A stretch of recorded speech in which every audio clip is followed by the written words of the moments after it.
Bom, somando ao inventário, hoje nós vamos conversar um pouco mais sobre os sistemas energéticos. Na verdade, é um apanhado geral sobre os sistemas energéticos e o sistema de meridianos que compõe a fisiologia energética dos corpos biológicos.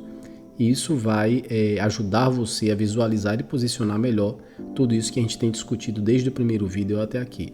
Mas antes, como você sabe, vinheta e estudo.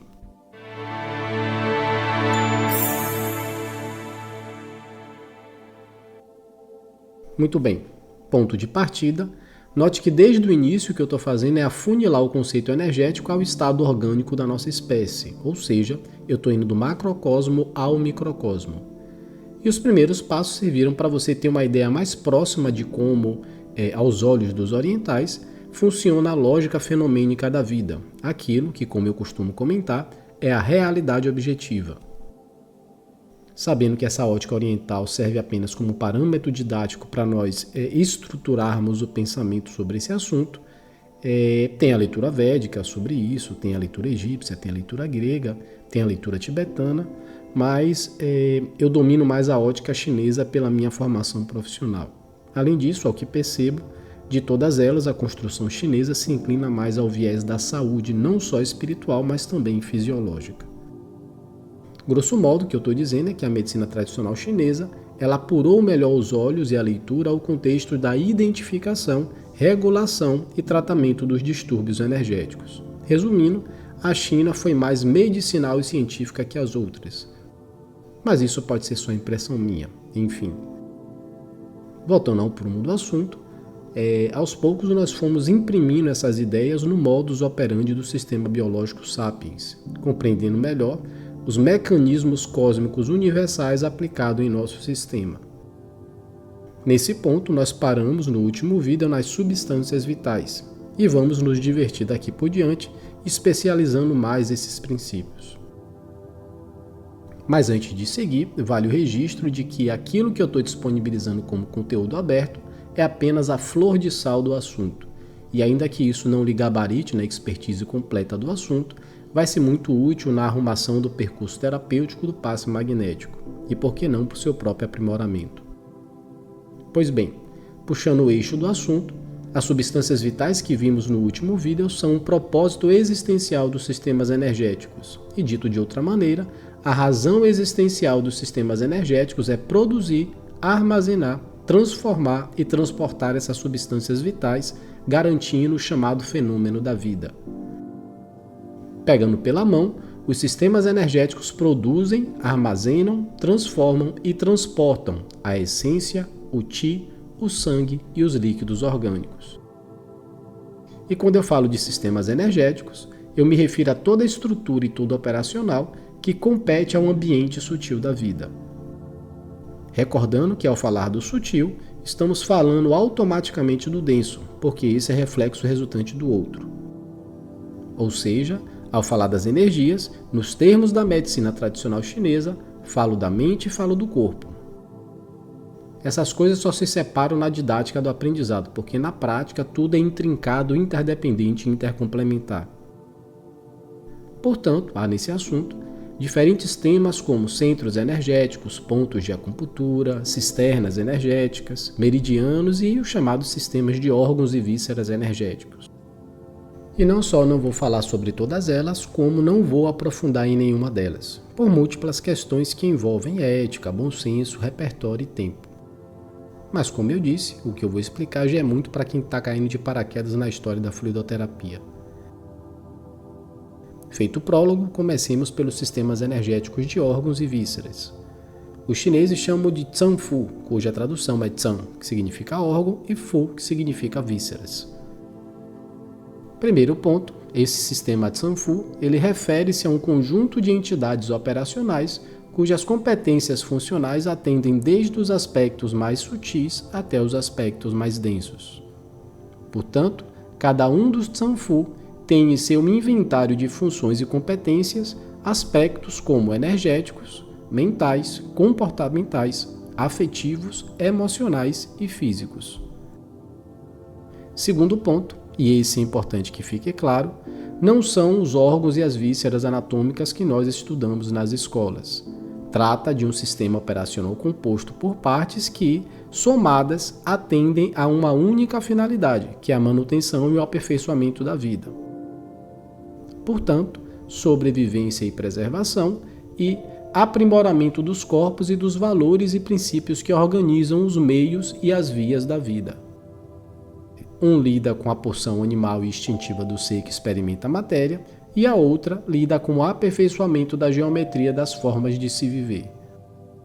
Uma é mérito da filogenia e a outra é mérito da ontocracia. Numa, apenas e meramente sobrevivemos e existimos. Na outra, nós evoluímos. Resta agora saber em qual delas, deliberadamente, há uma porção consciencial maior da sua parte. Momento provocação filosófica feita, vamos adiante. É importante fazer essas distinções entre órgãos e vísceras anatômicas e sistemas energéticos porque esses sistemas energéticos foram traduzidos para o Ocidente com a nomenclatura dos nossos órgãos e vísceras anatômicas. E isso causa muita confusão para os ocidentais, principalmente os profissionais de saúde. Dito isso, são 6 órgãos e 6 vísceras, são 6 Tsan e 6 Fu. Você tem na parte dos órgãos o rim, o baço pâncreas, o pulmão, o coração, o fígado e o pericárdio. Em paralelo aí você tem a tradução de cada um desses sistemas energéticos no mandarim.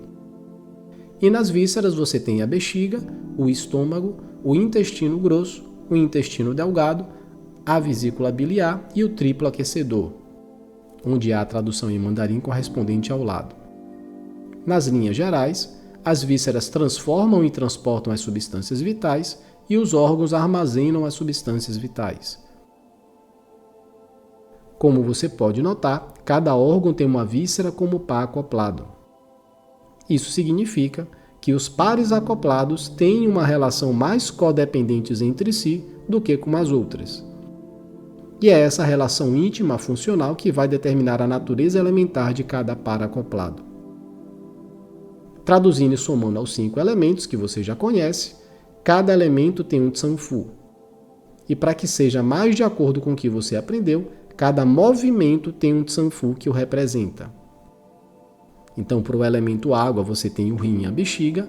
Para a madeira, você tem o fígado e a vesícula biliar. Para o fogo, você tem o coração, o pericárdio, o intestino delgado e o triplo aquecedor.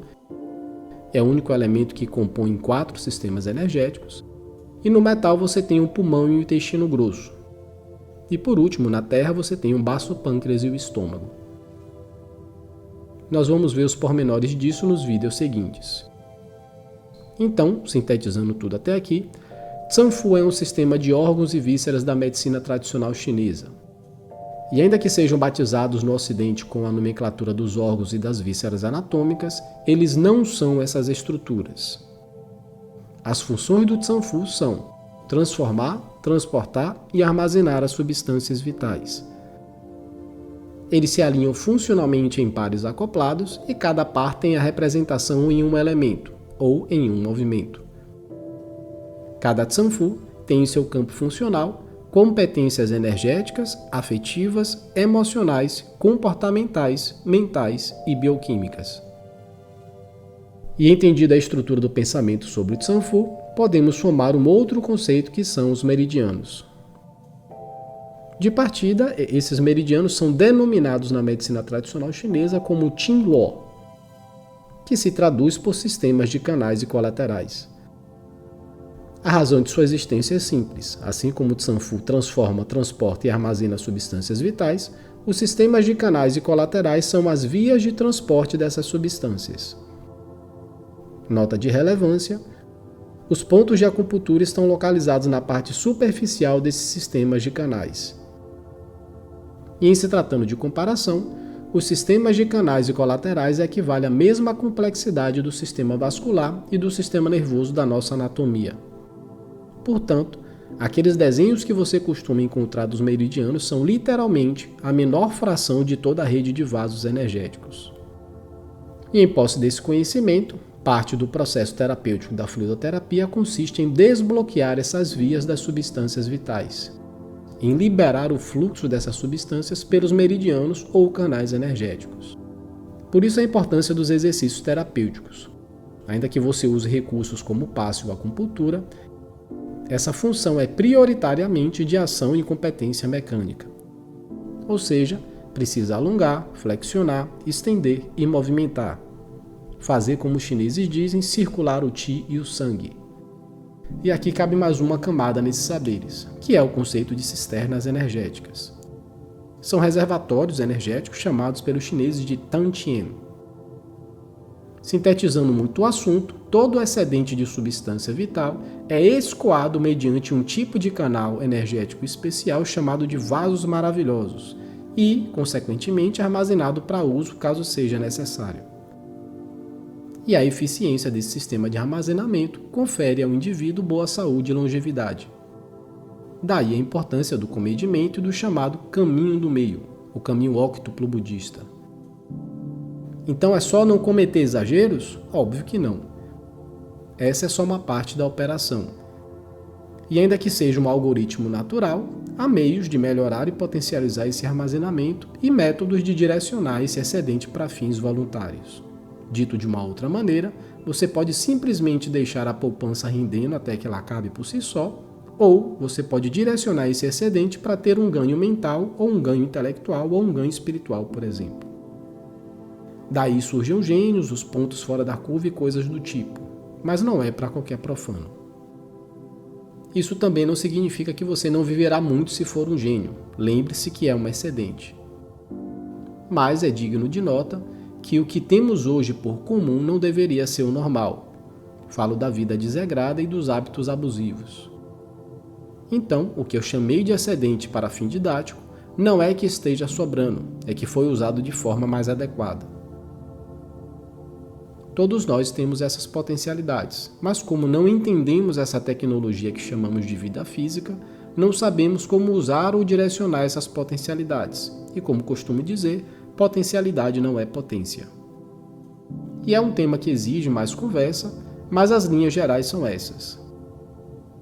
E no que tange aos métodos dos quais eu comentei, técnicas provenientes da yoga e, na China, o chamado Qigong, assumem esse papel com maestria. Mas não é o yoga ou o Qigong da academia de ginástica ou do workshop de fim de semana. Tem níveis de graduação nisso, mas a nossa conversa nesse caso tomaria outro rumo. Então eu fico por aqui e sugiro que você revise os outros vídeos. Faça grupos de estudo com seus amigos, compartilhe com os grupos que trabalhem com fluidoterapia, debatam, tirem suas dúvidas através dos comentários aqui no canal e vamos adiante que a sobrevivência está garantida pela filogenia, mas a fração ontogênica, por definição, depende de você. Então no próximo vídeo, elemento água e seus sistemas energéticos, rim e bexiga.